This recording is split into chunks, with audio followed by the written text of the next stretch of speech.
Welcome in to the CHGO Bears Podcast, presented by PointsBet. Use promo code CHGO when you sign up to get 2 risk-free bets up to $2,000. What's going on, everyone? My name is Adam Hoge, alongside Will DeWitt, as Nicholas Moriano continues to enjoy his time in Punta Cana, or wherever the hell he is. Somewhere warm, somewhere nice and warm. What's going on, Will? Oh, not a lot. I'm actually curious, Adam. I need to know, what did I miss yesterday? Because it looked like a great time over at that tailgate at Guaranteed Rate Field. You missed a lot of Blue Jays hits. What'd you miss? Oh, there was a lot of stuff that you missed. If I go to the internet and figure out some things. Adam, you can start with this. I'll just well, I was just going to use that as an opportunity to complain about my White Sox, of course. No, the tailgate was awesome. We had a great time. I don't know that anything like outrageous happened. Except for Lawrence did do a Buffalo Bills table slam at one point during the Hold tailgate. on. Did I? No. Wait a minute. That would have been on social if he did.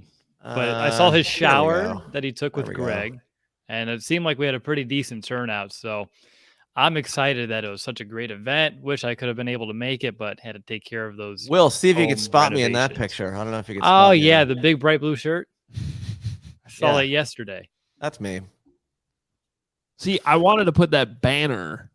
There's a banner in the photo for those listening on the podcast on the thing that you're standing on, but you're like, no, I have to stand here, and now we know why. Now that we see the photo, that's why you had to stand there. I get it now. Yeah. What else happened? Let's see. I love that T-shirt, by the way. The Vienna beef, the one I'm wearing hot dog currently? shirt. Yeah. It's a good shirt. It was purchased at the actual Vienna beef the factory. Yeah, like no longer there. The one up on the north side. Now it's down. Yeah. So you're talking about at Elston and Fullerton? Yes, that wonderful corner that everyone loved so much back in the day. They have finally rebuilt it, so it makes sense. I know they've now. since changed it, but yeah. So this also happened. Steven, our White Sox producer, who I know he sits in here sometimes and does Bears, he did the 999 challenge. Now, Will, do you know what that is? I do. How's he holding up? Okay, I don't. I need to whiteboard this for me and probably some of our listeners. What is that? Okay, so that is 9 innings of a baseball game. He's going to eat 9 hot dogs and drink 9 beers in that amount of time. Okay. He did it kind of with ease, honestly. At the beginning, he was a little concerned about it because we didn't actually get into the seats until like the second inning started. We'd already missed a Blue Jays run, shock. And so he just started piling them away, but then like it was the bottom of the 8th and he like finished his he was actually waiting for Herb to come over and he finished his 9th beer, and he seemed okay. Now, do you have to do 1 beer per inning, or can you just have 9 total? See, now that if you actually go to that tweet and look at the replies, apparently you can't just do. You should do it that way officially. I don't know. I didn't know. I don't know what the hell this is. But he was just, like shoving 3 dogs in immediately and get the start going, I don't know. I don't know what the official rules are. I was also concerned that he was going to choose a Shandy instead of like a Miller Lite or whatever. And I don't know if I agreed with all that, but it all worked out. It all counts, I guess. So, okay. But I need a clarification on this, and maybe you're not the right guy to ask. I don't know, but because I have my own beef with what beer has become at baseball games. Yeah, I don't know if you noticed this, but like you can't just buy like a normal size beer anymore. It's only these giant ones. Yeah, that costs like $16. Right, and it's like, okay. Well, it's really, really hot out. So now it's going to get warm after like 3 sips. Yeah. Can I just pay the $7.50 it used to cost for the regular size beer? Like even that was too expensive when that was the case. But why do I have to have this giant ass beer that's going to be warm? I'm not here to have like 20 beers in the game. I don't. Right. I know. Yeah. For the dads, I agree. I don't want, give me a 12 ounce. It'll be nice and cold until ounce 12. Yeah. And then I'll get another one. I'll still pay the same ridiculous amount you're asking us to pay per ounce for the beer. Well, I'll say, so all I did is I went to the craft cave upstairs version where we were sitting, and I grabbed a Founders All Day IPA, good session IPA. Mm-hmm. Now it did come in a 16-ounce can, but I had a koozie, 16-ounce can. That was fine for me. I didn't get the 30-ounce Miller Lite or whatever the heck they're selling there in the standard taps. Yeah, I don't need any of that stuff. It's crazy. Yeah. Now, Will, you missed also, let's see, what else did you miss?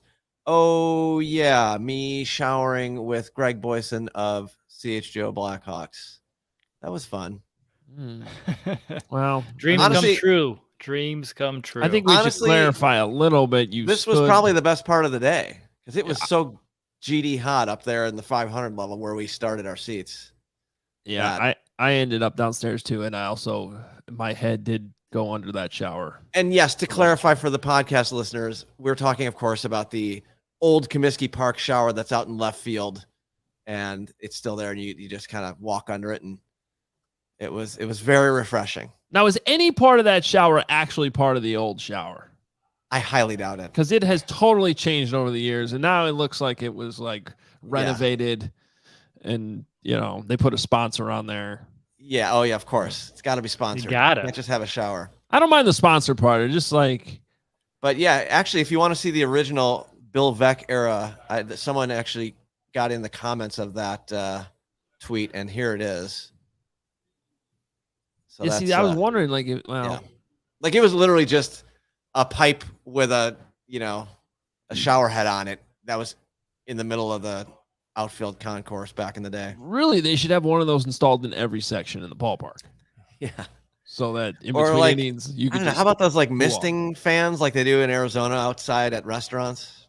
They used to have like a misting zone out there. I don't know if they still do or not. They did. Yeah. Okay. It was like kind of like behind the center field, the batter's eye, if I'm not mistaken. Yeah. I don't think that was there. I used to like running through that. Anyway, we had a great time yesterday. Appreciate everybody who came out. And if you missed it, don't worry. There's going to be more events like this in the future, especially some Bears-related ones as well. But we had a good day. The weather was nice. It was hot, but it was still, it was better than it had been. Thanks to Weber Grills and Green Ridge Farms, like providing, like, it was great. I thought we were just going to have a grill given to us and then we'd have to be grilling things. No, they brought the grillers. They brought actual people who were grilling for us and being amongst our tailgate crew, and delicious sausage. Got some leftovers here at the office I'll be enjoying later. There were a lot of leftovers. Yeah. And that was I had a lot of questions in my Twitter or tweets asking what kind of grill that was. That's Weber's Traveler Grill, which is cool. It was super cool. It was like an ironing board where it just kind of collapsed to like in the back of your car. But it's still big enough that you could put a lot on there. Oh yeah, I could show you. So like there's there's the Weber Q that's like the smaller one. But this is like it's plenty big. They had 3 of them set up, so there's plenty of food getting grilled on there. Here, let me share that one last tweet, and then we can actually talk Bears here. But here we go. Look at that. Look at that thing. Oof, yeah. Beautiful. Oh wow, yeah. The food was good. The grilling was good. How many sausages we got on there? 1, 2, 3, 4, 5, 6, 7, 8. Yeah, you could get like 2 dozen sausages on there, no problem. 2 dozen sausages. It's amazing. It was great. I'm hungry. Yeah, no, this is actually making me hungry right now. Again. Sorry, guys. I'm glad you have and that shirt, man. Like between the video and the shirt, stomach is rumbling. Can you get a Chicago dog in Indiana? Oh, you can. Like we do have Portillo's here in Indiana. Like they have ventured down. I think the furthest south I've seen is Indy. Okay. Yeah, and there's still you can go up to the region. I'm sure there's some good Chicago spots in the region. Yeah. Down here, not so much. Actually, we have a Fat Dan's down here, which is like supposed to be like a Chicago style place. If it's got fat in the title, I gotta be honest, I'm going there. It's gotta be good. Come on, Dan's. It's decent. It's decent. It's not the same as like in the city, but I mean, you have to know what you're getting into though, and set those proper expectations. Hey, we got a little bit of it's not really breaking news, but it's breaking details on some news that came through in the last couple of days. But you may have heard that Larry Ogunjobi, who was supposed to be the Bears 3 technique, signed with the Pittsburgh Steelers. We have some details from Ian Rappaport on the contract, which some people were wondering about, given that the Bears gave him a hefty contract that they had to pull out of. This contract is a 1-year deal worth up to $8 million, including incentives. The tweet goes on to say, after an unfortunate free agency situation with the Bears, Ogunjobi's foot has improved, and he now has another chance to cash in next free agency. So 1 year, I mean, this is a proven deal. Oh, yeah. With the incentives, we don't even know what that means in terms of what the floor of the contract still is. So, that's, if everything goes great, he's going to get $8 million, and then he'll hit free agency again next year. I'm sure we'll get some questions right away. Well, hey, why can't the Bears sign him to that same contract? Well, first of all, I think that there's been differing opinions on that foot. And I don't know that it's universal across the league that the foot is better. Remember, he did visit with the Jets at one point and did not sign there. So, and we also don't know. I mean, as far as we know, Larry could have decided, sorry, you guys pulled out of the deal, like going somewhere else.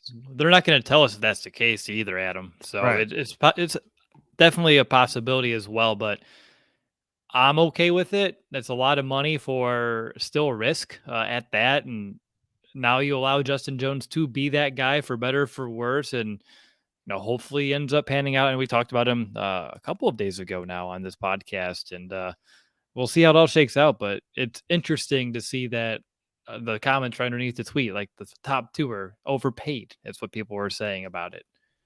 Yeah, but we don't know what the base is. So exactly. It's depends on those exact details. I have a feeling if he reaches those gets that contract up to $8 million, and he won't be overpaid.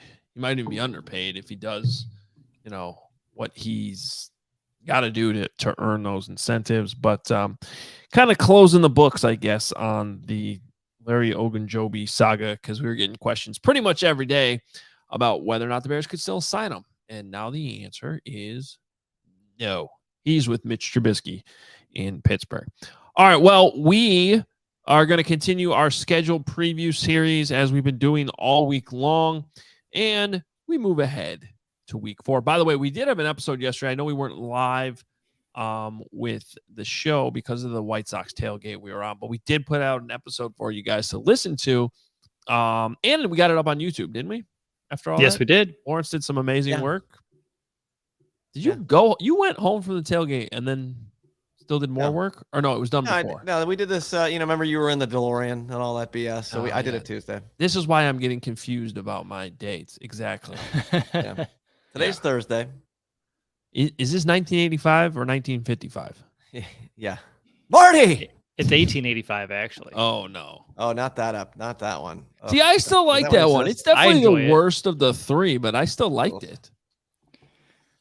He gets to play like his great-great-grandpa and be married to his mom's character is weird. It's all weird, but it's still an enjoyable episode with the clock tower and building it and the train. Oh, yeah. And Doc finds love, and I thought that was important for him. That's a good point. It sure is. Okay, let's talk about the Giants. He found love. All right, the New York Giants, 4-13 last year. Boy, the Giants have really become one of the worst teams in the NFL. It's like you blinked and 10 years went by and you don't realize that they've been bad for a decade. Yes, they have. They haven't even made the playoffs in that long, right? I don't think they have. I think the last time was a few years before Manning left. I mean, they won the 2 Super Bowls and then it just dropped off, and they've been bad. So 4-13 last season, and they are able to land Kayvon Thibodeau in the draft with that high draft pick. They also got Evan Neal from Alabama in there. So, their struggles have resulted in some high draft picks and some draft capital that they can use. Wan'Dale Robinson also was a guy that we talked about pre-draft coming out of Kentucky. He started his career at Nebraska. He's somebody that I thought could have been a good fit for the Bears too, but they end up with, I don't know, just another team here we're kind of looking at where, in your opinion, Will, I guess, what do you feel like are the key additions and the key losses? I mean, the ones we have up on the screen on YouTube, it's like, I don't know that any of these guys are moving the needle for me. Well, that's where most of the money went. They didn't have a lot of cap space either. So very similar to our previous opponent with the Texans, and really the Bears this offseason, not a lot of money to go spend. So they brought in, Mark Lewinsky, who played for the Colts last year, decent run blocker, which of course they're trying to get Saquon Barkley back to a level that we saw a few years ago. But outside of that, no. The draft picks I like, though. You had 2 top 10 picks there with Thibodeau and Evan Neal. And Neal, what I saw out of New York is, even though he played left tackle last year, they want to move him back to right, which he played earlier in his collegiate career. And I do like Wan'Dale Robinson. That's a very crowded wide receiver room now inside of for the Giants locker room. You have Kenny Galladay, Sterling Shepard, Kadarius Toney, which I know had mixed results as a rookie, but I don't expect rookie wide receivers to make that big of an impact, at least more times than not. And when you look at Wan'Dale Robinson, and Adam, I know you did a full breakdown on him and you can share more, but he reminds me a little bit of Cole Beasley-esque with his slot presence. Brian Dable coming from the Bills with all that experience with Beasley, I can see him tapping into Robinson's kind of skill set there. And also he's a little bit more athletic and he can be used in the backfields, like shades of Debo, but also Cole Beasley. He's an interesting player that I can see the Giants being creative in how they utilize him. Yeah, I think it's just a matter of how quick that happens. Mm-hmm. But he's definitely kind of a smaller, gimmicky type guy, like kind of a smaller version of Velus Jones, I think, in terms of the way you might see him used. Very similar, yeah. End arounds, very horizontally, get the ball in his hands, and then let him get north and south on his own once he gets the football. So something to watch there. We do have a question. Didn't the Bills and Colts play each other last year? Flus versus Dable. The answer to that is yes. And even more on that is the Indianapolis Colts went into Buffalo and won 41-15. Ooh. So there was some success there had by the now Bears head coach, then Colts defensive coordinator, against obviously a very good Bills team that the offensive coordinator was Brian Dable, who is now the head coach of the New York Giants. So now you have Dable with a much less talented quarterback in Daniel Jones. I'm a little surprised, Will, that they've basically chosen to roll with Daniel Jones going forward. They punted on what was not a very good quarterback class in this year's draft. It almost seems like they're trying to set themselves up for next year to land one of those quarterbacks, because I know they've said all the right things about Daniel Jones, but I just find it hard to believe that they still believe in him in the way that is going to result in them not picking a quarterback in next year's draft. Yeah, I think you're spot on there, Adam. And if I was a Giants fan, I think I would be okay with that path, just due to who was available at quarterback, both in the offseason, free agency, and in the draft, and using both your top 10 picks to get a really talented edge rusher in Thibodeau, and then perhaps a long-term starter at tackle in Neal. I'd be okay, because those are two, I was going to say premium positions, but Neal's going to right tackle instead of left, but two very important positions, nevertheless, that they could have long-term answers to build a foundation in which a rookie quarterback can come into and maybe have a better situation that Jones has right now. Bringing Tyrod Taylor is interesting because he and Daniel Jones are very different styles of quarterbacks. So we'll see exactly how that kind of pans out too. When I just look at this game, though, overall, I just love the parallels, because the Bears did interview Dable for the head coaching job. They also interviewed Sean for the GM position, and obviously they both went to New York. We have Poles and Eberflus instead. So it's this, what if? It's a game of what if, what could have been. And I think winning this would be important to kind of help sell the Bears fan base that, hey, we did make the right decisions.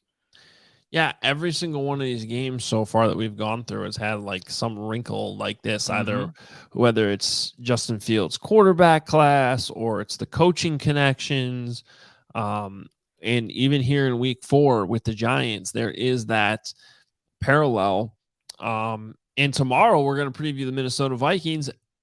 Similar situation with the GM head coach combination there and the different directions that these franchises all will go. And we're going to at least be able to see them head to head here in weeks 4 and 5. With the Giants, yeah, it was GM Joe Shane who ended up going there. And then he was also with Buffalo. So he just ends up taking Brian Daboll with him. And that was a pairing that made a lot of sense that we talked about as a possible pairing with the Chicago Bears. And of course, the Bears went in a completely different direction. But, you know, that Ryan Poles seems to be off to a pretty decent start, especially with some of these draft picks, as far as we could tell at this point. And I just feel like they're in a much better situation than the Giants are at the quarterback position. Yeah, as of right now, I don't have any remorse about the direction that the Bears are headed. Admittedly, when we're going through like the initial surge, Daboll, Sean were near the very top of my list and guys I did want to bring in. However, I think Poles has really kind of sold himself and proven a lot in a very short amount of time here in Chicago too. One thing I did find earlier this morning actually was throughout OTAs and minicamp, Daboll's been kind of preaching aggression out of Daniel Jones, wanting him to attack the field a little bit more in this offense, push the ball downfield. He was 27th in the league last year with only 6.7 yards per attempt. But is that what you would want as a defensive coordinator? Like you want Daniel Jones to like be more aggressive against you? Because I think I would. Yeah, I mean, yeah, I think so too, because that's where the accuracy seems to wane. And just, you know, or I guess you kind of take the Mitch Trubisky approach, right? Where you make them want to make a play quarterback against you. And then, I mean, I could see it both ways. I don't know. I've just never really been a big Daniel Jones guy. I remember when I forget where exactly I had him in that quarterback class coming out, but I did put him as a 2nd-round pick as somebody who I thought would, honestly, his career's kind of gone exactly how I thought, because I figured some team would draft him, try to make him their starter. I feel like this is going to end up in a situation where he's going to end up as a backup somewhere, and he's going to continue to have a really, really, long, lucrative career in that spot, because he's still going to be a guy that has value in your quarterback room. He's going to be a guy who probably gets another chance similar to Mitch Trubisky to start somewhere. And even if he ends up settling as a backup, he's going to be in the league for a while because he's smart. He does have experience, so he can come in and play at times. And I think that's probably where this is all headed with Daniel Jones eventually. But at this point, barring an injury, he should be playing week 4 against the Bears. And the Bears have had a lot of success against the Giants as of late. I think they've won 4 in a row against the Giants. I think it was 3 when I checked today. I think they lost 2018's meeting. If I remember correctly, I was actually traveling that weekend, but I do remember, I think that was a loss. Chase Daniel may have been quarterback of that game as well. Maybe it's 20. Oh yeah. That was one of the bad losses they had in 2018 that they should have won. Absolutely. Alec Ogletree had a pick 6 in that game. Oh, hey, he's known for getting those interceptions on Bears quarterbacks, whether he's on the team or on the opposing defense. Yeah, I maybe I'm saying the Bears have won 4 in a row. I was already giving them the victory in this game. Okay, I like that. I think that's what's happening. Are you sure beating Mike Glennon twice beating him just didn't count as 2 wins? Because I mean that was maybe that's it too. Yeah, that was one of those I was going to mention the last meetup. Like, well, look, the Bears won 29-3, and then I remembered, oh yeah, that was a Mike Glennon game. So I just put it as the very last bullet in my notes. I was like, maybe I'll mention it. Maybe I wouldn't. One big loss, though, that maybe moves the needle for this contest, at least in the Bears' favor, would be the loss of James Bradbury. He was their top cornerback. He wasn't someone that was playing like as the best corners in the NFL, but he was someone that they did kind of lean on heavily in that secondary, but just due to cap situation and constraints, they had to let him go to help kind of sign some of their rookies. So that makes Adoree Jackson their CB1. And I think that is a problem of itself. Yeah. So maybe the Bears' weakness is a wide receiver don't get exploited as much in this game. And we'll see. We'll see how big of a weakness receiver is still, when how they overcome it with game planning and role playing and all. Well, by then the Bears will have DK Metcalf on their team, so that'll. Geez, if that's the case, I don't know. That's what I see on social media and stuff. Should I buy a jersey then? No, probably not. Yeah, probably not. I still wouldn't. It'd be like the Will jersey curse immediately. That's right. Hey, we have some points behind me. We'll give you some. Yeah, we'll give you some points bets numbers here in a second on the New York Giants. But first, speaking of points bet, the best way to support CHGO is to download the PointsBet app. Use code CHGO when you sign up. If you do that right now, you get 2 risk-free bets up to $2,000. And that's not it, because if you make a $50 or more first-time deposit, you'll receive a free CHGO membership, which unlocks all of our web content. And you'll even get a free shirt of your choice from the CHGO locker. I got my CHGO Bulls shirt on today for the NBA draft. So that's $2,000 in free bets, a free CHGO membership, and a free t-shirt from the CHGO locker, all for making a $50 more first-time deposit at PointsBet. Any questions, email pointsbet@allchgo.com. We'll help you out. If you see an edge in the game you're watching, or is your favorite team primed for a comeback, don't just watch the game. Bet along with the game live, because PointsBet has more live betting, more live markets, and faster live cash outs. Join right now by downloading the PointsBet app, using that promo code CHGO. What are you waiting for? Because it is time to elevate your live betting game. Once the game starts, don't just bet. Live your bet life with PointsBet. If you or someone you know has a gambling problem and wants help, call 1-800-GAMBLER for crisis counseling and referral services. And Adam, I have to let everyone know about Athletic Greens. I started taking AG1 because, well, I don't like taking a ton of vitamins, and I just wanted some better gut health. And as I mentioned earlier in the week, like I've been on a lot of antibiotics the last 2 weeks. So improving my gut health, getting probiotics in my body has been extremely important. And is your ear AG1, better? No, it's not.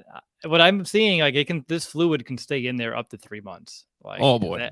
Oh boy is right. So I'm just going to be patient. I'm not as anxious about it as I was earlier in the week, but I appreciate you checking. But AG1, it doesn't taste super healthy. Like it actually has like a mild tropical taste that is something I look forward to having each morning when I have it. So what's in this stuff? With one delicious scoop of AG1, you're absorbing 75 high quality vitamins, minerals, whole food source superfoods, probiotics, and adaptogens to help you start your day right. This special blend of ingredients supports all of your gut health, your nervous system, your immune system, your energy, recovery, focus, and aging, really all of the things.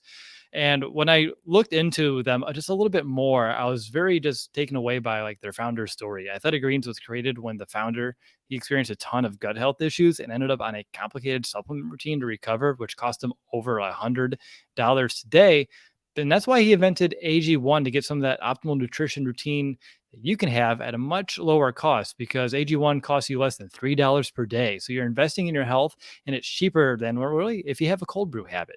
So right now, it's time to reclaim your health and arm your immune system with a convenient daily nutrition. It's just 1 scoop in water every day, and that's it. No need for a million different pills and supplements to look out for your health. So to make it easy, Athletic Greens is going to give you a free 1-year supply of immune-supporting vitamin D and 5 free travel packs with your first purchase. And all you have to do is visit athleticgreens.com/CHGO Bears, and then go ahead. That's again, athleticgreens.com/CHGO Bears to take ownership of your health and pick up the ultimate daily nutritional insurance. All right, let's take a look at some of the points bets numbers on the New York Giants. Obviously, they are not a big favorite to win the Super Bowl. You can get them at a nice price of plus 12,500 to win the Super Bowl. That ranks 27th in the NFL. Then to win the NFC, they're tied for 12th at plus 6,000. 6,000 just to win the NFC East, the division, plus 700. That puts them last in the NFC East. And their over-under, though, is higher than the Bears over-under. It is at 7.5 wins, with the over being plus 135 and the under minus 165. So that skews towards the under, obviously, on the 7.5. But look, the Giants, it hasn't been going well, but they have not necessarily been pushovers. They've looked awful against the Bears the last couple of years, especially when they have Mike Glennon out there. But maybe I'm not doing Daniel Jones like enough justice. He's okay. You know, like he's probably going to keep you somewhere in the game. Like the Giants are good enough to win on any given Sunday if he's healthy. And that makes us a tough game. I think it's a good thing the Bears are getting this one early in the season, because like if you start to look at their depth chart, there's pieces to like here. You know, Kenny Golladay still on that team. Obviously, he was hurt a lot last year. But you all of a sudden you add Evan Neals, you were talking about earlier, to that O-line. Kayvon Thibodeau's on the defense. There's still guys. And I know Mark Lewinsky's a big upgrade over Will Hernandez too, who they're kind of replacing and wasn't a draft pick that panned out. So that's, you know, upgrading that offensive line. Saquon Barkley remaining healthy, and I saw they're trying to use him a few different ways, just getting more creative and getting him some touches in open space. And we know how dangerous he can be in the open field. We've seen it for years. I know he hasn't been the same since that injury, but as time wears on, like he can perhaps return more to form. Yeah, absolutely. So I just think it's good that they probably got that they get this early in the season, because I think this is a Giants team that if they stay healthy, I'm not saying they're going to compete for the NFC East or anything, but they're going to be maybe one of those teams that improves as the year goes on. Yeah, I can see that. With a new, first-time head coach, sometimes it takes a little while, but as we saw in 2018 when Nagy came in, like sometimes teams really stick to a coach. You get that buy-in early, as we mentioned, I think earlier in this week as well, and you never know exactly how things can kind of go from there. So in many ways, we kind of know what the Giants have been, and this roster hasn't changed all too much. But with new coaching and some of these newer players, as we mentioned, like they could surprise folks with at least being better than people are expecting. And yes, this is a live show, Josh. Got a question from Josh. Is this pre-recorded or can we ask questions?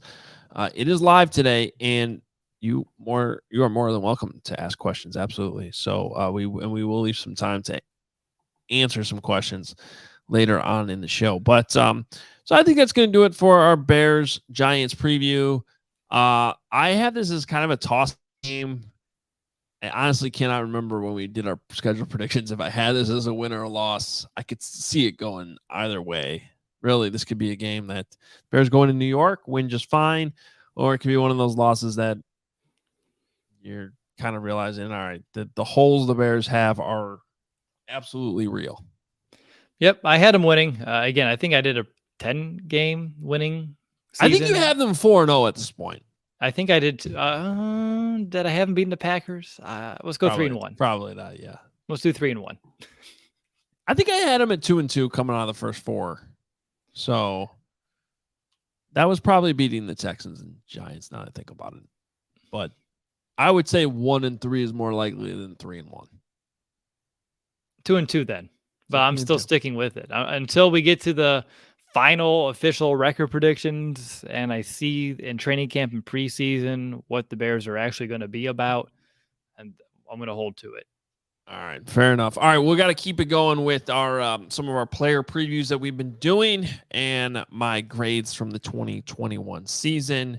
And today on the docket is Sam Mustipher, the center, who has started all 17 games last year. You got to give him that. He has been a starter. He's held his own at times. He's also been exposed a little bit at times as well. But my grade coming out of last season was a 1.29, which puts him in that fringe starter area, which, quite frankly, that's that's what he is, right? It actually defines exactly where he is on this roster right now, because they already went out, despite him starting all 17 games last season, and replaced him with Lucas Patrick. Slid Mustipher over to right guard.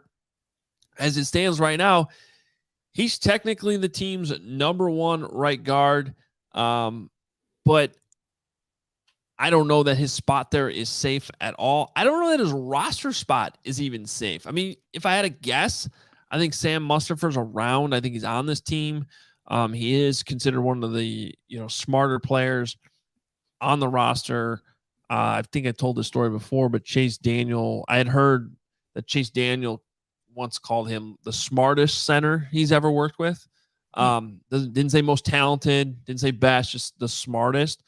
And so I do think that probably helps his chances to continue to compete for one of the starting jobs and stay on the roster. But this is one of the big questions, I think, in August of what happens with Sam Mustipher, who, again, right now, if there's playing tomorrow, he's probably starting at right guard. But I don't know how we haven't seen him really play that position. No, we haven't. So for someone that really struggled at the position that he was like the most natural fit at to make a transition, it's hard to like project anything better right now. And like you said, as of today, maybe they'd have to roll with it. But as we go through training camp, my hope, and I expect the same to be similar with a lot of Bears fans out there, would be that someone steps up and takes his place. Yeah, I think the question then is, who will that be? That's the big question out there. So many potential options, whether it be Tevin Jenkins has to slide inside, whether it be Zachary Thomas. Yep. I think Zachary Thomas, I think I put this in my Bears Things column earlier in this week. My prediction is that at some point in training camp, either Zachary Thomas or Ja'Tyre Carter, or maybe both, are given a chance at that right guard spot. Moving up with the reps. We'll have to see. Kyle's asking, do you think Sam is starting right guard in week 1, week 4, week 17? No. I guess I could see it week 1. I would say by week 17, I would be surprised. I feel like if it is week 1, that just may be an indictment of what's still behind him, not being ready as quickly as the Bears are hoping, because all signs indicate they want to move on. It's just a matter of, do they have someone in place to actually make it happen? And I really hope so, Adam. One thing, here's the thing: we always want to pencil in these offensive linemen this time of year, and then the reality is guys get hurt, players get moved around. It happens. I mean, one thing we still have to leave open as a possibility is Lucas Patrick playing right guard. I think that they made it clear they like him at center. They think he'll improve as a center, and that's a spot they want him at. But if they can't find a right guard and they need him to play it, they might have the combination might end up being better with somebody else at center. Like if Sam Mustipher can't really adapt to playing right guard, but you're able to put him back at center where he's at least started 17 games last season, it could happen. I don't think that's the ideal situation. Hendricks commenting right here is still pointing out like Larry Borum is a possibility. Tevin Jenkins might be a possibility too. So I don't know what's taking so long to get some of those guys reps at right guard, other than the pads haven't gone on and maybe they're just waiting for that training camp, but it's going to be fascinating to watch it play out. Yes, it is. I think day 1 of training camp, and even by the time you get to the first preseason game, like that line can shuffle a few different times. Yeah, absolutely. And I think it probably will too. All right. You have another player preview as well. But we also need to tell you about another partner of ours, because I know everybody here. You know the spiel. You want to start your day with a competitive edge? Who wouldn't? Who wouldn't want to do that? And Strava coffee is a game changer. Their CBD coffee has helped thousands of people to improve their overall wellness and quality of life. Strava delivers delicious, fresh, roasted specialty coffee infused with organic, broad spectrum CBD. CBD from hemp doesn't make you high or hungry, but it does offer real benefits that can help you feel alert and focused without the jitters. Live your day more balanced with less anxiety, fewer aches and pains. That's what I need right now. I feel like every muscle in my body hurts from well, I was outside all last week because we had our floors refinished. Now all that furniture has to come back in, and it takes work. I'm not as young as I used to be. Will, you can live your day more balanced, and plus, including CBD in your daily routine can even help you enjoy more restful sleep so you wake up feeling your best. And the best part is Strava is all about their quality. Everything is small batch, fresh, and it's shipped straight to your door. They also offer concentrated full spectrum CBD tinctures for those looking for a more traditional CBD format with a powerful entourage effect of benefits.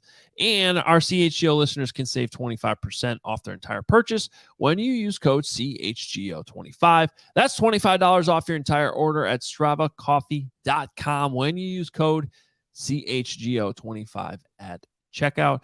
Already love Strava? Subscribe and save with the Strava Coffee Club. With Strava, you're in control. Save on your favorite coffees and have them automatically delivered to your home or office on your preferred schedule. All right. You have another player profile that you just continue to pump out at allchgo.com.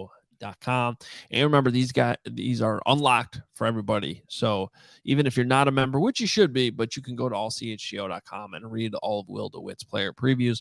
They're all linked back together too, so you can go back, click through all of them. Really good job by Will. And who do you have today? Today we have we're sticking at tight end for the second day in a row, and we're going to go with Ryan Griffin entering his 10th season. He is 32 years old now. So the Bears are bringing in yet another veteran presence at tight end. I think they're banking on the fact that he's been very consistent throughout the vast majority of his career of being a very serviceable option for offenses. He's not going to take the bulk of the targets or anything of that nature, but he tends to make decent things happen when the football goes his way. He had 17 catches for almost 200 yards in the final 7 games last season, and he's a tight end that does something that I know the Bears are trying to really do this year, better so than they did in the past, is get yards after the catch. Griffin was the 14th best tight end in the league last year in this regard, averaging 5.4 after the catch. And when you see him, a lot of his stuff kind of comes in the middle of the field, whether he's finding a soft spot in the zone. He can be a seam threat as well. He's shifty. He's not going to run people over. At least last year, he wasn't able to force many missed tackles, but he is someone like Cole Kmet, as we've seen. Like, he's a fighter with the football in his hands, and something that perhaps people have forgotten about is he can be good in the red zone. Just 2 years ago, he was the 5th best tight end in the red zone, having 6 receiving touchdowns inside the 20, and that came on 7 targets. So very much someone that was maximizing those opportunities. And I can see it this year, right? You have Darnell Mooney, perhaps if it's Velus Jones Jr., Byron Pringle, Cole Kmet, David Montgomery. So defense is focusing on those guys. Perhaps they'll forget about Ryan Griffin. He has an easy look in the end zone for some points.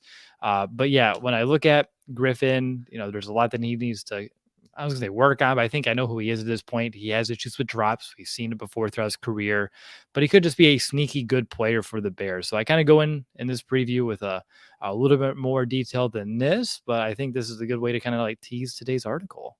Yeah, no, perfect. And I feel like, he's got a really good chance to be the Jesse James of this year, right?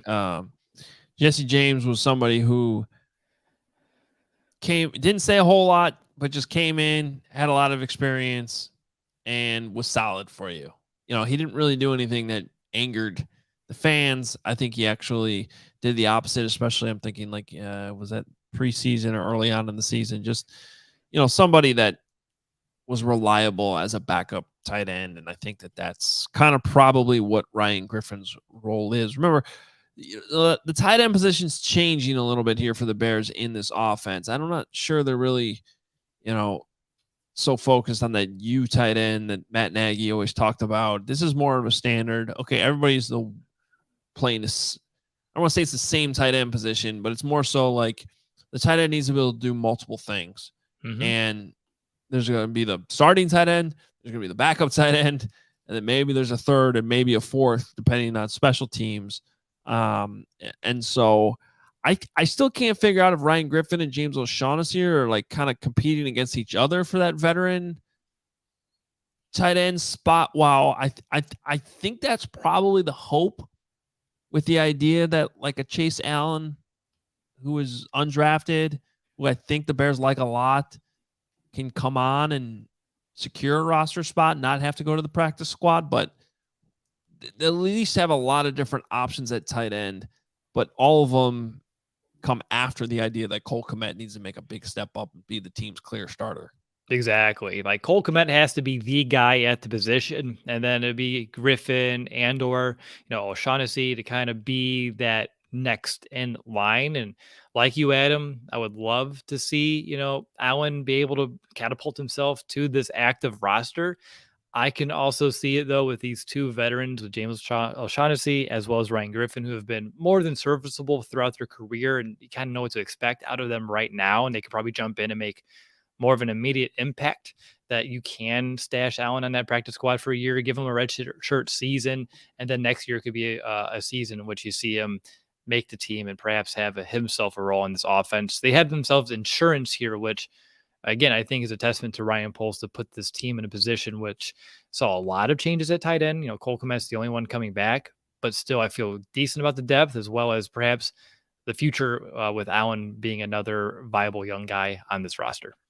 Let's end the show with this fun question from J.R. Mayberry, who says, random question, but how come every time the Bears go live, he's talking about their press conferences, they always show Nick putting his Samsung phone on the stand? He looks so short compared to everyone else. Well, he is short. Like, that's just who Nick is. He's a short guy. He's not a tall guy. He does work out, as he likes to remind you, with his Samsung phone that he uses to post on social media. And he must just be the last guy up there every time to put his recorder up or something, if people are noticing it. Yeah, we have to tell him to be a little bit more assertive. Like, get up there, or not. Maybe he wants to. Knowing Nick, he probably likes the camera time, to be honest. Yeah. And then there's this other question from Josh, which is a totally different subject. We should probably devote a show during the offseason, this dead period, just to stadium stuff, but nothing's really happened on that regard. I know Lori Lightfoot got asked something about the Bears Stadium yesterday and just gave it completely.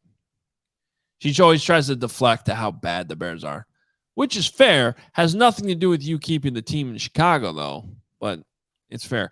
Hey, Josh says, stadium question, hate the Packers, but just visited up there. They did the outside of their stadium very fan-friendly with bars, restaurants, spare field, etc. Any chance Arlington will be like that? I think that's the hope. I think that's the whole point, is build an entertainment complex around there.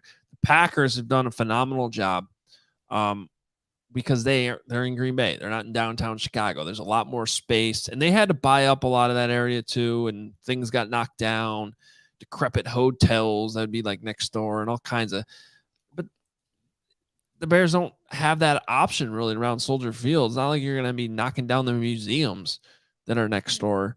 So, but yeah, I think that's the point. I mean, put those bars and restaurants in there, make it an entertainment district. The spare field, that's actually, they use that for the practice facility too, because they practice right there at Lambeau Field. But yeah, even in the wintertime, there's an ice rink out there. What do they call that? Is it Champions Plaza or something like that? They got a whole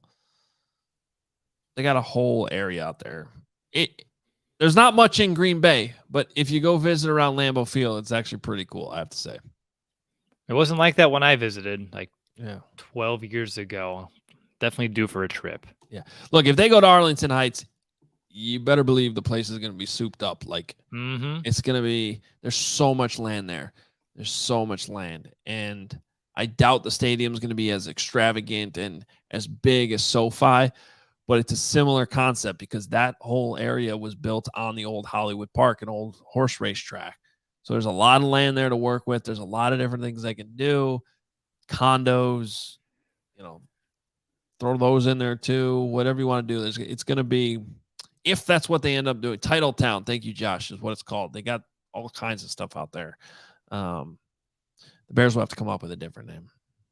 We don't have many. Well, we have a lot of titles. There's a lot of titles. Just not a lot of Super Bowls. One Lombardi Trophy Town. Can you go? I don't think that rings off the tongue. 5 Town. What's that? 85 Town. 85. Yeah. This fan base. I'll let you just keep going back to 85. Just like Back to the Future. I was going to say, we're coming full circle here. Great way to end. Marty! If we had the DeLorean, that's why we would go back to 1985 all the time. You'd have back in time. Yeah. Well, best Back to the Future movie, quick. I like number 2. Yeah. The original. I'm always original recipe. There's not many sequels that I'm going to say are better. The second one's, but that's one of the reasons why that franchise is so good, because the second one, like they nailed it. Mm-hmm. I'll still lean with the first one, though, is the best. I mean, they also nailed it with the Cubs World Series thing, that weird Marlins thing, right? That was a very strange. Doesn't that make you feel like the DeLorean's real? Yeah. Because how else would they have known that? I've seen the DeLorean. I feel like it was in an arcade at Woodfield Mall 15 years ago or something. I think there's a few of them. Yeah. Or replicas or something. If you turn on Meekum Auto Show, there's one that's strolling across there sometimes, I feel like. So no, but yeah, sure. Oh, you're not a Meekum Auto Show guy? I had you pegged for one of those. Honestly, my only knowledge of Meekum Auto Shows is that one of the hosts I have worked with in the past, so I'll see her on Instagram posting about Meekum Auto Shows. I'm like, oh, good for her. It's kind of a cool event to actually take your kids to. Yeah. If you ever do sure. that. All right. We're going to get out of here. Appreciate everybody watching, listening. Thanks for sticking with us yesterday, as we didn't have a live show because of the White Sox tailgate. But if you missed it, there is another episode for you to go back to all week long. If you missed any of them, we've been shopping through the schedule here. Yeah. Tomorrow we'll continue with. Get some merch too. Oh, yeah. The new shirts are up there with the skyline. I got to put my order in for those. Yeah. Yeah. Looks good. You're going to do socks and skyline there, Adam? The new socks one is pretty awesome. I think we call that dope merch at CHGO. Sure. We do. That's the official layman's term. But we also covered that I'm not going to wear the Cubs one or buy it. So, sorry about that. You don't have to apologize to me. Here, take a look at the Southside shirt. It's so good. Southside bias. That's good. I will say, though, if we have a tailgate at a Cubs game, I will be there. Wearing that shirt. Just like Cody and Ryan. Yeah, shout out to them. They were good. They had a good time. And they were fun to just talk baseball with and actually complain about the White Sox with while I sat there and watch players collide into each other. Hi, Ryan. Yeah. Yes, Aaron Rodgers is on the stream today like he is most days. Yeah. Still here. Still there. Still immunized. All right, we're out of here. Follow us on Twitter at Adam Hoge, at Will DeWitt. The L's are ones. Follow us at at CHGO_sports. AllCHGO.com is the website. And we're also at CHGO_Bears. A lot of good social media content up yesterday, by the way, from the tailgate. As we were showing you on the YouTube stream earlier, you can check some of that Rodgers out. On that. A lot of Aaron Rodgers. I found my way into a lot of those posts. That's what he does. Got to get the photos. Got to get the shots. Camera on him. All right, we're out of here. We'll talk to you guys tomorrow, 1:00, as we preview the Vikings. Ooh.